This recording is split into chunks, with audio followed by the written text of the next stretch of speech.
നമ്മുടെ കോഴിക്കോട് ബാലുശ്ശേരിയിൽ നിന്നും. അപ്പൊ ഞങ്ങള് പേടിച്ച് റൂമിൽ ഇങ്ങനെ നിൽക്കുക. പിന്നെ എനിക്ക് ഫുള്ളോ അപ്പൊ നമ്മൾ ആദ്യമായിട്ടാണ് ട്വിൻസ് ആയിട്ടുള്ള അല്ലെ ഇതേപോലെ നമ്മുടെ എക്സാമിന്റെ സ്റ്റുഡൻസിന് നമ്മൾ നേരിട്ട് ഇന്റർവ്യൂ ചെയ്തത്. ഹെൽത്തി കോമ്പറ്റീഷൻ വരുമ്പോൾ അത് രസമായിരിക്കും, മാർക്കും ഇമ്പ്രൂവ് ചെയ്യും. നിങ്ങൾ രണ്ടുപേരും എക്സാമിന് അടുത്തടുത്തക്കാരായിരുന്നു.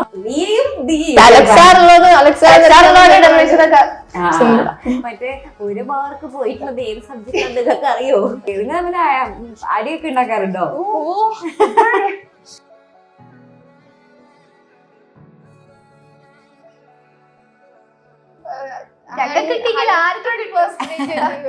ലാസ്റ്റ് എല്ലാം സ്ട്രെസ് ചെയ്ത് പഠിക്കുന്നതാണ്. ആദ്യം ഒരു ദിവസം എടുക്കുക, അന്ന് പഠിക്കുക, ഒരു ക്ലാസ് കണ്ട് നോട്ട്സ് ചെയ്താൽ പഠിക്കുക. ഹലോ മക്കളെ, അപ്പൊ ഇന്ന് സ്പെഷ്യൽ ആയിട്ടുള്ള രണ്ട് ആൾക്കാരെയാണ് നിങ്ങളെ കാണിച്ചു തരാനായിട്ട് പോകുന്നത്. നമ്മുടെ കോഴിക്കോട് ബാലുശ്ശേരിയിൽ നിന്നും ഇത്തവണത്തെ +1 റിസൾട്ട് വന്നു കഴിഞ്ഞപ്പോൾ ഏറ്റവും നല്ല മാർക്ക് തന്നെ വാങ്ങി വന്നിട്ടുള്ള നമ്മുടെ ദിയയും ദിയയും ആണുള്ളത്. രണ്ടുപേരും ട്വിൻസ് ആണ്. അപ്പൊ നമ്മൾ ആദ്യമായിട്ടാണ് ട്വിൻസ് ആയിട്ടുള്ള അല്ലെ ഇതേപോലെ നമ്മുടെ എക്സാമിന്റെ സ്റ്റുഡൻസിന് നമ്മൾ നേരിട്ട് ഇന്റർവ്യൂ ചെയ്തത്. അപ്പൊ അങ്ങനെയാണെന്നുണ്ടെങ്കിൽ ദിയ ചിലപ്പോ അങ്ങനെയൊക്കെ മാറിപ്പോകും, അതൊന്നും വേണ്ടക്കണ്ട. ആരെങ്കിലും ഉത്തരം പറഞ്ഞു. ഓക്കെ, ശരി. അപ്പൊ എങ്ങനെ ഉണ്ടായിരുന്നു ആ ഒരു റിസൾട്ട് ഒക്കെ അറിഞ്ഞ സമയത്ത്? ആദ്യം റിസൾട്ട് നോക്കി. അപ്പൊ ഞങ്ങള് പേടിച്ച് റൂമിൽ ഇങ്ങനെ നിൽക്കുക. അപ്പൊ ഞാൻ പേടിപ്പിക്കരുത്, ഉള്ള റിസൾട്ട് അങ്ങനെ തന്നെ പറയണം. അങ്ങനത്തെ ആദ്യമുള്ള റിസൾട്ട് നോക്കി. ഇവക്കൊരു മാർക്കേ പോയുള്ളൂ. അപ്പൊ ഇങ്ങനത്തെ ഉമ്മനോട് പറഞ്ഞു ഇവക്കൊരു മാർക്കേ പോയുള്ളൂ, അപ്പൊ എനിക്ക് തന്നെ കുറവായിരിക്കും എന്നുള്ളതില്ല. അപ്പൊ പിന്നെ എനിക്ക് ഫുള്ളോ അങ്ങനെ ഒരാൾക്ക് ഫുൾ മാർക്ക് ഉണ്ട്, ഒരാൾക്ക് 519 ഉണ്ട്. പിന്നെ ഭയങ്കര സന്തോഷം, ഫുൾ സെലിബ്രേഷൻ ഒക്കെ. പിന്നെ ശരിക്കും പറഞ്ഞാൽ ഇതില് രണ്ടുപേർക്കും ഫുൾ മാർക്കാണ് നമ്മുടെ ഒരു ഇതില്. ഒരു മാർക്കും നമുക്ക് വിഷയമില്ല, മാർക്ക് ചുമ്മാ അല്ലെ, ചുമ്മാ എന്തോ എവിടെയോ. മൊത്തത്തിൽ നോക്കുകയാണെങ്കിൽ രണ്ടുപേർക്കും നമ്മുടെ ഒരു കാഴ്ചപ്പാടിൽ നോക്കുകയാണെന്നുണ്ടെങ്കിൽ രണ്ടുപേർക്കും ഫുൾ മാർക്ക് തന്നെയാണ്. ജസ്റ്റ് ഒരു കണ്ണ് തട്ടാണ്ടിരിക്കാൻ വേണ്ടി മാത്രം ഒരു മാർക്ക് പോയി, അത്ര ആലോചിച്ചാൽ മതി. ഓക്കെ, അപ്പൊ അങ്ങനെയാണെന്നുണ്ടെങ്കിൽ ഇത്രയും നല്ല മാർക്കൊക്കെ വാങ്ങണമെന്നുണ്ടെങ്കിൽ നിങ്ങൾ എന്തായാലും നല്ല ഹാർഡ് വർക്ക് ചെയ്ത്. കാരണം നമുക്ക് വെറുതെ കിട്ടുന്ന മാർക്കല്ല, നല്ല അത്യാവശ്യം നമ്മുടെ ക്വസ്റ്റ്യൻസ് ഒക്കെ നല്ല സ്റ്റാൻഡേർഡ് ആയിട്ടുള്ള ക്വസ്റ്റ്യൻസ് ആണ്. അപ്പോൾ നിങ്ങളുടെ ആ ഒരു സ്റ്റഡി സ്ട്രാറ്റജി എങ്ങനെയായിരുന്നു എന്നുള്ളത്, അതായത് എങ്ങനെ പഠിച്ചാലാണ് ഇത്രയും നല്ല മാർക്ക് കിട്ടുക എന്നുള്ളത് നമ്മുടെ കുട്ടികൾക്ക് അറിയാൻ ആഗ്രഹം ഉണ്ടായിരിക്കും. അപ്പൊ എങ്ങനെ വേണം മക്കളെ നന്നായി പഠിക്കാൻ? ഇത് ആദ്യമേ പഠിച്ചു തുടങ്ങുക. ഇപ്പൊ നമ്മള് 10th പഠിച്ച മാതിരി ലാസ്റ്റ് പഠിച്ചു തുടങ്ങിയ +1 മാർക്ക് കിട്ടണമെന്നില്ല. അപ്പൊ ആദ്യം തന്നെ പഠിച്ച് വരിക. പിന്നെ നമ്മള് കുറേ പഠിക്കണമെന്നില്ല. ലാസ്റ്റ് നമ്മൾ എല്ലാം കൂടി സ്ട്രെസ് ചെയ്ത് പഠിക്കുന്നതാണ്. നമ്മൾ ആദ്യം ഒരു ദിവസം എടുക്കുക, അന്ന് പഠിക്കുക, ഒരു ക്ലാസ് കണ്ട് അതിന്റെ നോട്ട്സ് ചെയ്താൽ പഠിക്കുക. അങ്ങനെ പഠിച്ചാൽ പിന്നെ കുറെ PYQs, ക്വസ്റ്റ്യൻസ് പ്രാക്ടീസ് ചെയ്യുക. ശരിക്കും പറഞ്ഞാൽ ഞാനിങ്ങനെ ഭയങ്കര അതിശയത്തോടു കൂടി ഇങ്ങനെ നോക്കിയിരിക്കും നിങ്ങൾ രണ്ടുപേര്. അതായത് ട്വിൻസ് ആണ്, അപ്പൊ രണ്ടുപേർക്കും ഒരേപോലത്തെ മാർക്കാണ് കിട്ടിയിരിക്കുന്നത് അല്ലെ. അതെങ്ങനെ നടക്കുന്നു? നിങ്ങൾ രണ്ടുപേരും എക്സാമിന് അടുത്തടുത്തക്കാരായിരുന്നു? ഒരുമിച്ചല്ല പഠിക്കല്, വേറെ പഠിക്കുന്നത്. ഇവള് മേലെന്ന് പഠിക്കുക, താഴ്ന്ന് പഠിക്കുക, അങ്ങനെ. ഓക്കെ, അപ്പൊ നിങ്ങള് വേറെ തരത്തിലാണ് പഠിക്കുന്നത്. ഹെൽത്തി കോമ്പറ്റീഷൻ പോലെയാ. ഓ, രണ്ടുപേരും നല്ല അടിപൊളിയായിരുന്നു അല്ലേ? ആ, രണ്ടുപേരും എങ്ങനെ പരസ്പരം ഹെൽപ്പ് ഒക്കെ ചെയ്ത് കൊടുക്കുവോ? ക്വസ്റ്റ്യൻസ് ഒക്കെ പ്രാക്ടീസ് ചെയ്യുമ്പോൾ ഇപ്പൊ ഡൗട്ട് ഒക്കെ ഉണ്ടെങ്കിൽ ചോദിക്കുകയൊക്കെ ചെയ്യും. അല്ലാണ്ട് പഠിക്കലൊക്കെ വേറെ തന്നെ പഠിക്കും. ഒരു എക്സാമിന് ഇപ്പൊ എനിക്ക് ഓളേക്കാൾ മാർക്ക് ഉണ്ടെങ്കിൽ അടുത്ത എക്സാമിന് ഓളേക്കാൾ മാർക്ക് വാങ്ങും. ഹെൽത്തി കോമ്പറ്റീഷൻ വരുമ്പോൾ അത് രസമായിരിക്കും, മാർക്കും ഇമ്പ്രൂവ് ചെയ്യും. അത് ആക്ച്വലി നല്ലതല്ലേ, നമ്മുടെ വീട്ടിൽ തന്നെ കോമ്പറ്റീഷൻ അല്ലേ. പക്ഷെ അത് ആക്ച്വലി നിങ്ങൾ ഇത്രയും അല്ലെ രണ്ടുപേരും നല്ല രസത്തിൽ അത് എടുക്കുന്നത് പറയുമ്പോൾ തന്നെ അത് ഭയങ്കര നല്ലൊരു കാര്യമാണ്. അപ്പോൾ എങ്ങനെയാണ് നിങ്ങളിപ്പോ ഒരു ദിവസം ഇരുന്ന് പഠിക്കും? എത്ര നേരം ഇരുന്ന് പഠിക്കും? അത് മൂടനുസരിച്ചിരിക്കും അധികം. എക്സാം ടൈമിലൊക്കെ അത്യാവശ്യം ഒരു 8-9 മണിക്കൂറൊക്കെ പഠിക്കുക. എക്സാമിന്റെ മോഡൽ എക്സാം മുതൽ അത്യാവശ്യം പഠിക്കുക. ഒരു 8-9 അധികം ഈ എക്സാമിന് തലേന്നാണ് ബോധം വരിക. അപ്പൊ അന്ന് ഫുൾ ടോപ്പിക്സ് 2 ദിവസം മുന്നേ ഫുള്ള് പഠിക്കും, എല്ലാം കവർ ചെയ്യും. എക്സാം റെഡി ആവും. നോർമൽ ഡേയ്സിൽ ഒരു 3-4 hours. 3-4 hours. ഓക്കെ, അങ്ങനെയാണെന്നുണ്ടെങ്കിൽ അത്രയും, അതായത് ഫുൾ നേരം ഇരുന്ന് പഠിക്കണം എന്നില്ല, എഫക്റ്റീവ് ആയിട്ട് പഠിക്കുക. നമ്മള് ചിലവരെ സമയം മാക്സിമം എഫക്റ്റീവ് ആണ്, നേരെ ഡിസ്ട്രാക്ഷൻസ് ഒന്നും ഉണ്ടാവില്ല. രാത്രിയാണ് നിങ്ങൾ കൂടുതൽ ഇരുന്ന് പഠിക്കുക അല്ലെങ്കിൽ രാവിലെ? നട്ടുച്ചക്ക് പഠിക്കുമ്പോഴാണ്. ഈ നട്ടുച്ചക്ക് പഠിക്കുന്ന ടീച്ചറെ ഞാൻ ആദ്യമായിട്ടാണ് കാണുന്നത്. നമ്മൾ ചിലപ്പോൾ എണീക്കാൻ 10 മണിയാവും. പിന്നെ ഒന്ന് ഫുഡ് കഴിച്ച് റെഡി ആയി സൺഡേ ഒക്കെ രാവിലെ. കാരണം ആ സമയത്തേക്ക് ഇപ്പൊ ഉമ്മ വീട്ടില് പണിക്കൊക്കെ വിളിക്കാം. അപ്പൊ വേഗം പഠിക്കാനുണ്ടെന്ന് പറഞ്ഞ സ്കൂട്ടായി നല്ലൊരു ഐഡിയ. ഒരു 2:30 വരെ പഠിക്കും. അത് ശരിയാ. പഠിക്കാണ്ടെന്ന് പറഞ്ഞു കഴിഞ്ഞാല് പണ്ട് ഞാൻ ഈ ടെക്നിക്കൊക്കെ ഉപയോഗിച്ചിട്ടുണ്ടായിരുന്നു. പഠിക്കാണ്ടെന്ന് പറഞ്ഞു കഴിഞ്ഞാൽ അമ്മമാര് പ്രത്യേകിച്ച് ശല്യപ്പെടുത്തില്ല, അയ്യോ മോളെടുത്ത് പഠിച്ചോട്ടെ എന്നൊക്കെ വിചാരിക്കും. അപ്പൊ ശരിക്കും പറഞ്ഞാൽ നിങ്ങള് നമ്മുടെ എക്സാമിനറെ ക്ലാസ് ഒക്കെ കാണാൻ അല്ലെങ്കിൽ നമ്മുടെ എക്സാമിന്റെ ഫാമിലിയുടെ ഭാഗമായിട്ടൊക്കെ മാറുന്നത് എങ്ങനെയാ? ആദ്യമായിട്ടൊക്കെ ക്ലാസ് ഫസ്റ്റ് ഞങ്ങള് 9th നിന്നാണ് ഈ ഓൺലൈൻ ക്ലാസ് കാണാൻ തുടങ്ങിയത്. പിന്നെ 10th ഞങ്ങൾ ട്യൂഷൻ ഒന്നും പോയില്ല, എക്സാമിനറിന്റെ യൂട്യൂബ് ക്ലാസ് തന്നെ കണ്ടത്, വേറെ ഒന്നും കണ്ടില്ല. എന്നിട്ട് ഫുൾ A+ കിട്ടി. അപ്പൊ പിന്നെ മനസ്സിലായി യൂട്യൂബ് ക്ലാസ് അടിപൊളിയാണല്ലോ. അപ്പൊ ഫിസിക്സും കെമിസ്ട്രിയും ബയോളജി ഒക്കെ അടിപൊളിയാണ്. പിന്നെ മനസ്സിലായി +1 എല്ലാവരും വേറെ ട്യൂഷൻ സെന്റേഴ്സ് പിന്നെ എഫക്റ്റീവ് ആണല്ലോ. നമുക്ക് ഇപ്പൊ എപ്പോ വേണേ ക്ലാസ് എടുത്ത് കാണാം, ക്ലാസ് മിസ് ഔട്ട് ചെയ്താലോ പിന്നെ റെക്കോർഡ് ക്ലാസ് എടുത്ത് കാണാം, നല്ല സുഖമാണല്ലോ. അപ്പൊ ഞങ്ങള് ഇന്നത്തെ പഠിക്കാൻ അതാണ് അല്ലെ. കുറെ പേർക്ക് അറിയാൻ ആഗ്രഹം ഉണ്ടായിരിക്കും. നിങ്ങൾക്കിപ്പോ ഓൺലൈൻ ക്ലാസ്സും ഉണ്ട്, പിന്നെ അതുപോലെ തന്നെ വേണമെന്നുണ്ടെങ്കിൽ നമുക്ക് ഓഫ്ലൈൻ ക്ലാസ്സിലും വേണമെന്നുണ്ടെങ്കിൽ പോകാലോ. അപ്പൊ നിങ്ങൾക്കിപ്പോ ഈ ഓൺലൈൻ ക്ലാസ്സിന്റെ കുറച്ച് ഒരു എന്താ പറയാ അഡ്വാൻറ്റേജസ് ആയിട്ട് നിങ്ങൾക്ക് തോന്നിയ കാര്യങ്ങൾ എന്തൊക്കെയാണ്? നമ്മുടെ കംഫർട്ട് സോണിൽ ഇരുന്ന് പഠിക്കാൻ പറ്റും. നമുക്കിപ്പം പാരന്റ്സിന്റെ അടുത്ത് നമ്മൾ ഹോം സിക്നെസ് ഒക്കെ ഉള്ളപ്പോൾ നമുക്ക് പഠിക്കാൻ പറ്റും. പിന്നെ ഇപ്പൊ എന്താ നമുക്ക് പുറത്തു പോയി പഠിക്കാൻ നമുക്ക് ലൈവ് നഷ്ടപ്പെട്ട റെക്കോർഡ് ക്ലാസ് ഉണ്ടാവും. പിന്നെ എല്ലാ PYQ വർക്ക്ഷീറ്റ് ഒക്കെ chapter wise PYQ, chapter wise challenge questions ഒക്കെ ബാച്ചിൽ അവൈലബിൾ ആണല്ലോ. അപ്പൊ ഭയങ്കര യൂസ്ഫുൾ ആണല്ലോ. ഇപ്പൊ മാത്രമല്ല ഇപ്പൊ ഓഫ്ലൈൻ ട്യൂഷൻ ഞങ്ങളെ സംബന്ധിച്ചിടത്തോളം ഇപ്പൊ തിങ്കൾ മുതൽ വെള്ളി വരെ സ്കൂള്, ശനിയും ഞായറും പിന്നെ 5 മണി വരെ ഭയങ്കര ടയർഡാവും. പിന്നെ വീട്ടിൽ കിടന്ന് ഉറങ്ങല, അപ്പൊ തീരെ പറ്റൂല, അത് തീരെ പറ്റൂല. അപ്പൊ ഓൺലൈൻ നമുക്ക് നല്ല സുഖമാണ്. ശരിക്കും പറഞ്ഞാല് അതായത് ഓൺലൈൻ ട്യൂഷൻ അതിൻ്റെതായിട്ടുള്ള ഗുണങ്ങളും ഉണ്ട്. പിന്നെ അതേപോലെ തന്നെ ഇപ്പൊ നിങ്ങൾ നേരിട്ട് കാണുന്നില്ലല്ലോ. അതായത് ഓഫ്ലൈൻ ഒക്കെ ആണെന്നുണ്ടെങ്കിൽ ടീച്ചേഴ്സിന് കുട്ടികളുടെ അടുത്ത് നേരിട്ട് പോയിട്ടൊക്കെ സംസാരിക്കാം. പക്ഷെ ആ ഒരു ലിമിറ്റേഷൻ മാത്രമാണ് നമുക്ക് ഓൺലൈൻ ക്ലാസ്. നിങ്ങളെ ആകെ കൂടെ കാണുന്നത് ഈ ചാറ്റിലൂടെ മാത്രമാണ്. സോഷ്യൽ ഇന്ററാക്ഷൻ കുറച്ച് പക്ഷെ അത് കുറെ ചിലരെ സംബന്ധിച്ചിടത്തോളം അത് നല്ലതായിരിക്കും. കാരണം ചിലർക്ക് ക്ലാസ്സുകളെ മൊത്തത്തിലുള്ള ഡിസ്ട്രാക്ഷൻസ് ചിലപ്പോൾ ഇച്ചിരി ബുദ്ധിമുട്ടായിരിക്കും. അപ്പൊ അങ്ങനെയൊക്കെ വെച്ച് നോക്കുമ്പോ നമുക്ക് ഓൺലൈൻ ക്ലാസ് കണ്ടു കഴിഞ്ഞാല് അവർക്ക് നിങ്ങൾക്ക് കുറച്ചും കൂടെ സമാധാനമൊക്കെ ആയിട്ട് ഇരുന്ന് കാണാനായിട്ട് സാധിക്കും. പക്ഷെ വേറെ പ്രശ്നമുണ്ട്, ഓൺലൈൻ ക്ലാസ് ആകുമ്പോ നമുക്ക് കുറച്ച് ഡിസ്ട്രാക്ഷൻസ് ഒക്കെ പറഞ്ഞിരുന്നോ ജോയിൻ ചെയ്യുന്ന സമയത്ത്? ഫോണിലൊക്കെ ക്ലാസ് ഒക്കെ കാണുമ്പോ പണ്ടേ യൂട്യൂബ് ക്ലാസ് ഒക്കെയാണ് പഠിച്ച 10th തന്നെ. അപ്പൊ നമുക്ക് അറിയാം ചേർന്നാൽ ഞങ്ങൾ പഠിക്കുന്നുള്ള ക്ലാസ് കാണുമ്പോൾ വേറെ ഒന്നും നോക്കൂല, ക്ലാസ് തന്നെ കാണും, പഠിക്കും. അത് കഴിഞ്ഞ് പിന്നെ ക്ലാസ് ഒരു പ്രശ്നമല്ലേ നമുക്ക് ഇങ്ങനെ ഈ ക്ലാസ് ഒക്കെ കാണുന്നതിന്റെ ഇടയിൽ ചിലപ്പോൾ നമുക്ക് രണ്ടാണപ്പോ ചിലപ്പോ എനിക്ക് പഠിക്കാൻ നല്ല മൂടുണ്ടാവും, ഒക്കെ അത്ര മൂടുണ്ടാവില്ല. അപ്പൊ ഞാൻ പഠിക്കരുത് ക്ലാസ് കാണാൻ അങ്ങനെ പറയും. അപ്പൊ രണ്ടും അങ്ങോട്ടും ഇങ്ങോട്ടും മോട്ടിവേറ്റ് ചെയ്യില്ലേ? അത് ആക്ച്വലി വളരെ നല്ല കാര്യം കേട്ടോ. അപ്പൊ നിങ്ങള് ഇപ്പൊ ഡ്രസ്സിങ് എല്ലാ കാര്യങ്ങളും ഒരുമിച്ച് അങ്ങനെയൊന്നും അല്ല അല്ലേ? സാധാരണ നമ്മളിങ്ങനെ ട്വിൻസിനൊക്കെ കാണുമ്പോ രണ്ടുപേരും ഇങ്ങനെ ഒരേപോലെയൊക്കെ ഉണ്ടാവില്ല, അങ്ങനെയൊന്നുമില്ല. ഞങ്ങള് അങ്ങനൊന്നുമില്ല. അത് ഞങ്ങളെ അങ്ങനത്തെ അല്ലേ? അങ്ങനത്തെ ഞങ്ങളെ ഫ്രണ്ടിന്റെ റൈസ, ഓള് ഞങ്ങളെ നടുവിൽ എപ്പോഴും ഉണ്ടോ, ഞങ്ങള് മീഡിയേറ്റർ ആണ്. എന്തുണ്ടെങ്കിലും എപ്പോഴും നടുവില്ല. ഓളാണ് ഒരു ഞങ്ങൾ അടി ഉണ്ടാകുമ്പോഴേ ഓൾ നടുവിൽ വരും. ഞങ്ങള് പറയാല്ല, ഓളോടെ പറയാ ആദ്യം. അടിയൊക്കെ ഉണ്ടാക്കാറുണ്ടോ? പിന്നെ ഇങ്ങനെ കോംപ്രമൈസ് ഒക്കെ ചെയ്ത് റെഡിയാക്കി ഉമ്മ വന്ന് ചീത്ത അറിയുമ്പോ റെഡിയാവും. അപ്പൊ പിന്നെ അങ്ങനെ ശരിയാവും അല്ലേ? ഓക്കെ.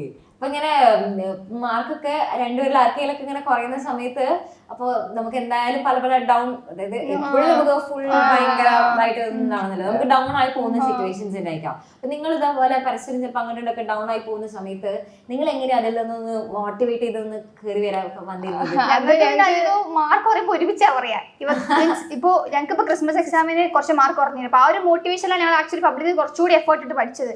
അപ്പൊ അതിൽ എനിക്ക് ഒരു പക്കം മാർക്കില്ലേ, അപ്പൊ നമ്മൾ തന്നെ മാർക്ക് വാങ്ങണം, പബ്ലിക് കുറച്ചുകൂടി നല്ല മാർക്ക് വാങ്ങണം, അങ്ങനെ അങ്ങനെ നമുക്ക് അല്ലെ മാർക്ക് പോകുമ്പോ നമ്മളെ ലക്ഷ്യബോധം വെച്ച് അതൊരു ജേർണി. ചിലപ്പോ മാർക്ക് അതിനനുസരിച്ച് ലെവലിൽ ഇത് പഠിച്ചാൽ മതി. ഇപ്പം നമ്മുടെ എക്സാമിനറിൽ കുറേ നാളായി ഇപ്പം നിങ്ങൾ നമ്മുടെ ഫാമിലിയായിട്ട് മാറിക്കഴിഞ്ഞിട്ട്. അപ്പോൾ അതിൽ നമ്മൾ കുറേ ഫീച്ചേഴ്സ് ഒക്കെ പ്രൊവൈഡ് ചെയ്യുന്നുണ്ടല്ലോ. അപ്പം നിങ്ങൾക്ക് ലൈവ് ക്ലാസ്, അതിൽ videos, notes, short notes live, പിന്നെ മറ്റേ ബാക്ക്ലോഗ് സീരീസ്, അങ്ങനെ കുറേ കാര്യങ്ങളൊക്കെ നമ്മൾ തരുന്നുണ്ടല്ലോ. അപ്പം അതിൽ നിങ്ങൾക്ക് ഏറ്റവും കൂടുതൽ യൂസ്ഫുൾ ആയിട്ടുള്ളത് എന്തൊക്കെയാ ഫീച്ചേഴ്സ്? ഏറ്റവും യൂസ്ഫുൾ ആയത് ഞാൻ മെയിലി പറയുകയാണെങ്കിൽ നോട്ട്സ്. കാരണം ഞാൻ എനിക്ക് സ്കൂളിൽ നോട്ട്സ് അത്ര ചിലതിലൊന്നും മൊത്തം നോട്ട്സ് കംപ്ലീറ്റ് ഒന്നുമല്ല. അപ്പോൾ ഞാൻ എപ്പോഴും എക്സാമിന് നോട്ട്സ് ഒക്കെ പഠിക്കല്. പിന്നെ പ്രീവിയസ് ക്വസ്റ്റ്യൻസ് ചാപ്റ്റർ വൈസ് ഉണ്ടല്ലോ, അത് ഭയങ്കര യൂസ്ഫുൾ ആയിരുന്നു. കാരണം നമുക്ക് വേറെ വെബ്സൈറ്റ് കാര്യങ്ങളൊക്കെ മൊത്തം ഒരു വർഷത്തെ PYQ, ഇത് ചാപ്റ്റർ വൈസ് കിട്ടുമ്പോൾ എസ്പെഷ്യലി മാത്സും ഫിസിക്സും ഒക്കെ ഭയങ്കര ഹെൽപ്ഫുൾ ആയിരുന്നു. പിന്നെ ക്ലാസ് തന്നെ എല്ലാ ഫീച്ചേഴ്സും ആസ് എ സ്റ്റുഡന്റ് ഭയങ്കര ഹെൽപ്ഫുള്ളാണ്. മോൾക്ക് ഏതായിരുന്നു ഇഷ്ടം? എനിക്ക് തന്നെ PYQ ചാലഞ്ചർ നമ്മൾ ഇപ്പോൾ ഒരു ചാപ്റ്റർ പഠിക്കുകയാണ്, അതിന് എല്ലാ ക്ലാസ്സും ഉണ്ട്, അതിന് PYQ ഉണ്ട്, ചാലഞ്ചർ കോഴ്സിംഗ് ഉണ്ട്, ഒക്കെ കഴിഞ്ഞെല്ലാം ശരി. പിന്നെ അവസാനത്തെ റിവിഷൻ ആയിട്ട് നമുക്ക് 1 ഷോട്ട് സീരീസ് ഉണ്ടാവും, യൂട്യൂബിലും ബാച്ചിലും ഒക്കെ, അതെല്ലാം അടിപൊളിയാണ്. നിങ്ങളുടെ ഹോബീസ് ഒക്കെ എന്താണ്? നമ്മള് ഫുൾ ടൈം ഇരുന്ന് അല്ലേ പഠിക്കാൻ പറ്റില്ലല്ലോ. അപ്പൊ അങ്ങനെയുള്ള സന്ദർഭങ്ങളിലൊക്കെ നിങ്ങൾ എന്തായിരുന്നു ഹോബീസ് ആയിട്ട്? ഞാൻ വായിക്കും, റീഡ് ചെയ്യും, എപ്പോഴും നല്ല, എന്നാലും എനിക്ക് കളക്ഷൻ ഒക്കെ ഉണ്ട് ബുക്സിന്റെ. പിന്നെ ഫോൺ കളിക്കാൻ തന്നെ. മോളുടെ ഹോബീസ് എന്താ? ഫോണിൽ കളിക്കും, പിന്നെ കീബോർഡ്, ചെസ് കളിക്കും. പിന്നെ കുറെ ഫ്രണ്ട്സ് ഉണ്ട് സ്കൂളില്. രണ്ടുപേരും ഒരുപാട് അല്ലെ ഫ്രണ്ട്സ് സർക്കിൾ ഉള്ള ആൾക്കാരാണ് അല്ലേ? അത് ഭയങ്കര ഡിസഡ്വാൻറ്റേജ് ട്വിൻസ് ആയാല്. അപ്പൊ ഞങ്ങൾ LKG മുതൽ ഒരുമിച്ച് പഠിച്ചതാ. അപ്പൊ ഞങ്ങൾക്കുള്ള ഫ്രണ്ട്സ് ഒക്കെ ഒരേ ആൾക്കാരാ.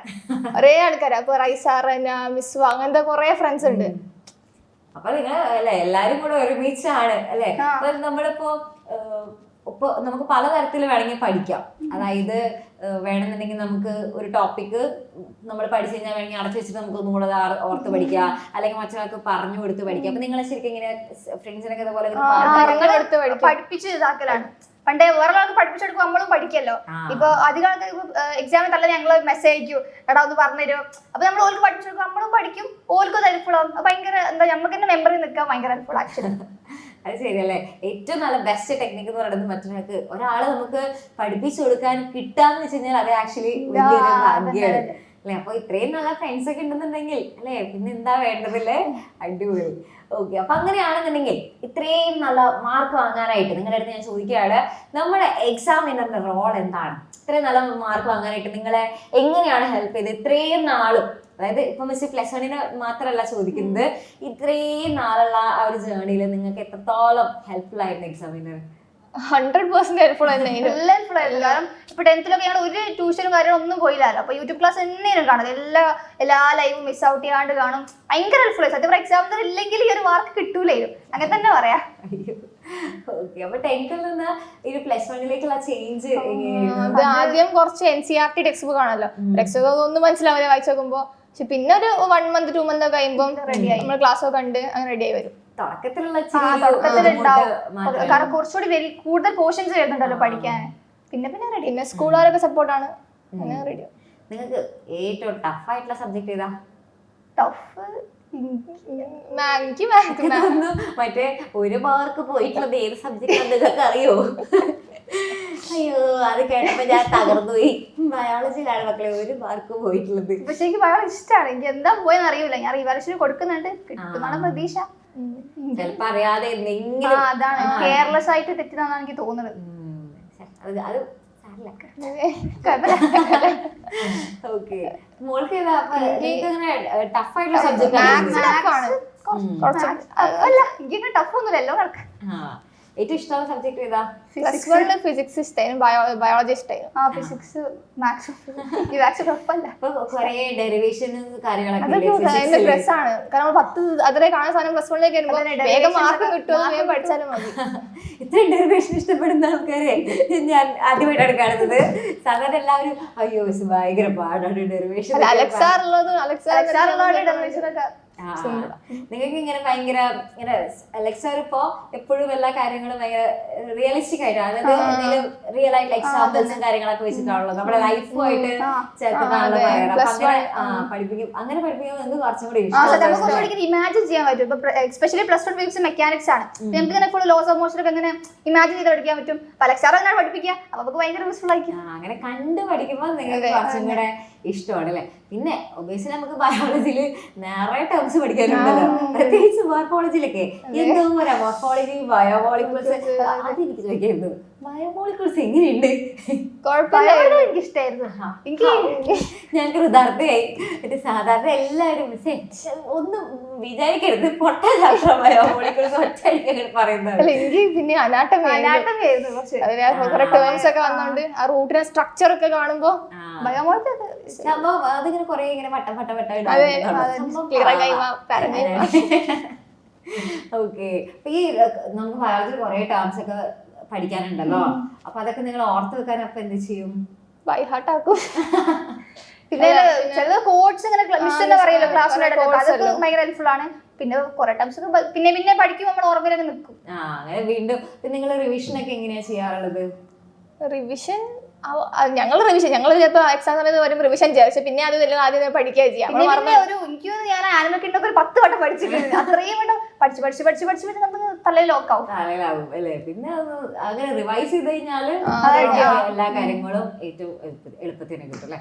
ഓക്കെ, അപ്പൊ അങ്ങനെയാണെന്നുണ്ടെങ്കിൽ ഇനി ഫൈനൽ ക്വസ്റ്റ്യൻ, ഇനി ആരാവാനാണ് ഭാവിയിലെ ആഗ്രഹം? ഡോക്ടർ മെഡിക്കൽ ഫീൽഡിലേക്ക് പോകാൻ ആഗ്രഹം. ഓക്കെ, അപ്പൊ നീറ്റ് എഴുതാനാണ്. അപ്പൊ അങ്ങനെ നമുക്ക് കോഴിക്കോട് വീണ്ടും 2 ഡോക്ടേഴ്സ് കിട്ടിയിരിക്കുകയാണ്. ഓക്കെ, അപ്പൊ അത് ഇപ്രാവശ്യത്തെ അതായത് ഇത് +2 കൂടെ കഴിഞ്ഞിട്ട് നേരെ ഇനി അത് ഇപ്പൊ തന്നെ പഠിച്ചു തുടങ്ങിയോ? +2 കഴിഞ്ഞിട്ട് നോക്കണം എന്നാണ് വിചാരിക്കുന്നത്.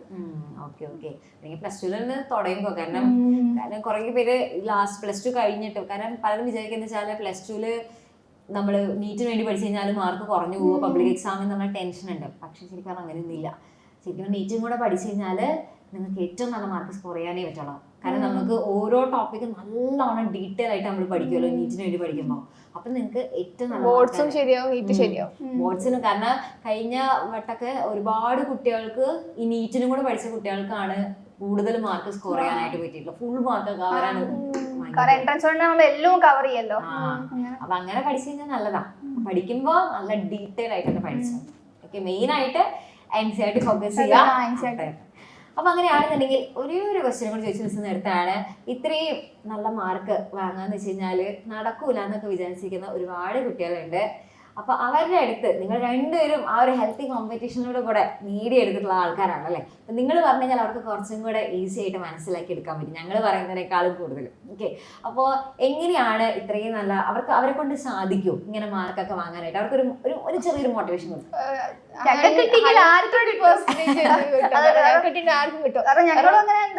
ഭയങ്കര പഠിപ്പുകൾ അങ്ങനെ അല്ല, പഠിക്കും. പക്ഷെ എല്ലാ പരീക്ഷയും ഇതുവരെ എനിക്കൊന്നും ഈ പരീക്ഷയിൽ എനിക്ക് ഫുൾ മാർക്ക് കിട്ടിയത് എല്ലാ വിഷയങ്ങളിലും. കാരണം നമ്മൾ ഹാർഡ് വർക്ക് ഇട്ടിട്ടുണ്ടെങ്കിൽ ക്രിസ്മസ് എക്സാമിന് മാത്സില് എനിക്ക് 60 38 മാർക്കായിരുന്നു. എനിക്ക് അത്രയും മാർക്ക് കുറവായിരുന്നു. പിന്നെ ഞാൻ ഇങ്ങോട്ട് പഠിച്ചാണ്, പിന്നെ നല്ല എഫേർട്ട് ഇട്ട് പഠിച്ചേ. അപ്പൊ അങ്ങനെ മാർക്ക് കുറഞ്ഞ വെച്ച് കിട്ടൂല, അങ്ങനെ ഒരിക്കലും ഇല്ല. നമ്മളെ എഫേർട്ട് ഡെഫിനറ്റ്ലി റിസൾട്ട് ഉണ്ടാവും. നമ്മളെ എഫേർട്ട് ഇടുക, അപ്പൊ അതിന്റെ മാർക്ക് നമുക്ക് എന്തായാലും കിട്ടും. അതിപ്പോ മാർക്ക് കുറവാണെങ്കിൽ ഒന്നും മൈൻഡ് ആക്കണ്ട. നമ്മൾ എഫേർട്ട് ഇടുക, ഹാർഡ് വർക്ക് ചെയ്യുക, മാർക്ക് കിട്ടിക്കോളും. അങ്ങനെ കഷ്ടപ്പെട്ട് കഴിഞ്ഞാല് എന്തായാലും നമുക്ക് കിട്ടാനുള്ളത് കിട്ടിയിരിക്കും, അത്ര ഉള്ളൂ. ഓക്കെ, ഇപ്പൊ ഇവരോട് സംസാരിച്ച് അതായത് നല്ല രസമുണ്ട് നിങ്ങളുടെ അടുത്ത് സംസാരിച്ചിരിക്കാനായിട്ട്. രണ്ടുപേരും നല്ല കോൺഫിഡന്റ് ആയിട്ടാണ് സംസാരിക്കുന്നത്. നല്ല അല്ലെ, നല്ല ആ ഒരു പറയുന്ന കാര്യത്തിലൊക്കെ നല്ല ക്ലാരിറ്റിയോട് കൂടിയിട്ടാണ് സംസാരിക്കുന്നത്. അത് നല്ല എനർജിയിൽ. നിങ്ങൾ വരുന്ന എക്സാമിനർ ക്ലാസ് എടുക്കാൻ കുറച്ച് എനർജിയുള്ള ടീംസിനെ ഞങ്ങൾക്ക് വേണ്ടിയിരുന്നു.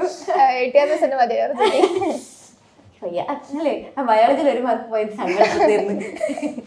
ഓക്കെ മക്കളെ, അപ്പൊ അങ്ങനെയാണെന്നുണ്ടെങ്കിൽ ഇതേപോലെ തന്നെ ഭയങ്കര ഹാപ്പി ആയിരിക്കട്ടെ ഇനിയും അല്ലെ, നിങ്ങളുടെ ഫ്രണ്ട്സിനും എല്ലാവർക്കും ഇപ്പൊ നിങ്ങൾ ചെയ്യുന്ന പോലെ തന്നെ അതേപോലെ തന്നെ ആ ഒരു ഫ്രണ്ട് സർക്കിള് മെയിൻറ്റെയിൻ ചെയ്യാന്നുള്ളത് അത്ര എളുപ്പമുള്ള, അതായത് എപ്പോഴും കൊണ്ടു നടക്കാന്നുള്ളത് അത്ര എളുപ്പമുള്ള കാര്യമല്ല. പക്ഷെ നിങ്ങളൊക്കെ കൊണ്ട് ഇത്രയും നാളത് സാധിച്ചു. അപ്പൊ ഇനിയും നിങ്ങളുടെ ആ ഫ്രണ്ട് സർക്കിൾ ഇങ്ങനെ വലുതായി വരട്ടെ, ഒരുപാട് ഉയരങ്ങളിലേക്ക് എത്തട്ടെ. അപ്പൊ അങ്ങനെ all the very best. Thank you. ഒരുപാട് സന്തോഷം നിങ്ങളെ രണ്ടുപേരും ഇന്റർവ്യൂ ചെയ്തതിൽ.